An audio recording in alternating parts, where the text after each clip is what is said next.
Tot seguit tenim l'Ainhoa Guardiola. Ella és membre de Pera i estudiant de l'Escola Politècnica Superior d'Enginyeria de Vilanova i la Geltrú. Guardiola ens parlarà del seu treball sobre els exoesquelets a l'espai, cercant simular la gravetat de la Terra. Hola, soc l'Aina Maestro, estudiant d'Enginyeria de Disseny Industrial i Desenvolupament de Producte a la UPC, i a continuació us explicaré de què tracta el meu projecte de l'assignatura de Disseny Assistit per Ordinador, que, com podeu veure, és un exoesquelet gravitacional espacial. Realment, l'objectiu que tenim de l'exoesquelet era fer un exoesquelet normal, no? És a dir, una persona discapacitada que té alguns problemes de mobilitat.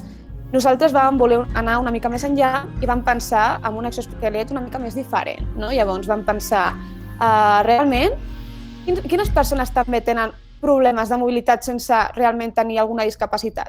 I vam pensar, realment els astronautes, quan estan a l'Estació Internacional Espacial, han de dedicar moltíssimes hores a fer exercici diari, perquè després, quan tornen a la Terra, realment tenen les cames inhabilitades d'estar tant de temps sense poder fer-les servir.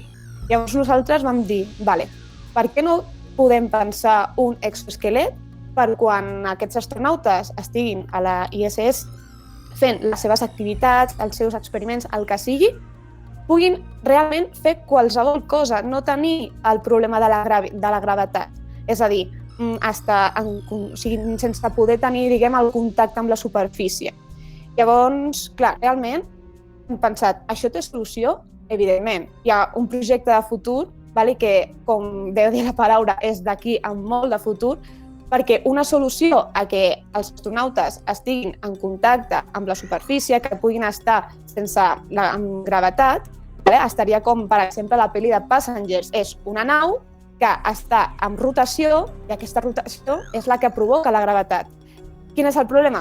El pressupost. Evidentment, avui en dia, si fem una vista enrere fa uns anys, als Estats Units feien un pressupost a la NASA del 4% i actualment és d'un 0,4%. És a dir, ha baixat molt el pressupost. I com no s'inverteix en aquestes coses, el projecte de futur serà aquí un futur més llunyà. Llavors nosaltres hem pensat un exoesquelet per problemes actuals. Quin és el problema actual? Aquest. Llavors farem un exoesquelet pensat pel que els astronautes tinguin aquesta gravetat dins de la nau. La nostra alternativa, com podeu veure, aquí a l'esquerra hi ha un render on es pot veure com està l'astronauta i està el nostre exoesquelet dissenyat. Nosaltres el que volem és que es pugui fer total rotació, moviments naturals, i com ho fem? Hem pensat posar un tipus de plantilles magnètiques perquè l'astronauta, o en aquest cas l'exoesquelet, pugui estar en contacte amb la superfície, es pugui desplaçar i pugui fer totalment els moviments naturals, com si estigués a casa, realment. I això li provocarà una autonomia, és a dir, no ha de dependre d'agafar-se en cap lloc, a l'hora de caminar, que no es pugui moure correctament. I a més, com tu estaràs realitzant els moviments naturals que faries en qualsevol lloc, la rehabilitació de les cames és nul·la, no s'ha de fer. Tu estaries totalment normal, sense cap problema, i tornaries a casa amb la mobilitat que has tingut sempre. Llavors nosaltres, a partir d'aquí, amb el nostre estudi, hem fet un estudi cinemàtic d'on estaran les articulacions exactes de l'exoesquelet, és a dir, quines parts de l'exoesquelet es poden moure per fer quin moviment. Llavors, a partir d'aquest esquema, podem veure que el principal moviment que es durà a terme serà l'articulació del maluc, perquè es pugui fer el moviment, per exemple, obliqu de les cames, el que seria el genoll, que es pugui plegar les cames per fer, per exemple, un moviment de cop de peu i que, sobretot, el peu es pugui desplaçar tant dels dits, el que seria el taló, perquè realment el que volem aconseguir és que el nostre astronauta, en aquest cas, pugui desplaçar-se i fer els moviments possibles per dur a terme el seu treball.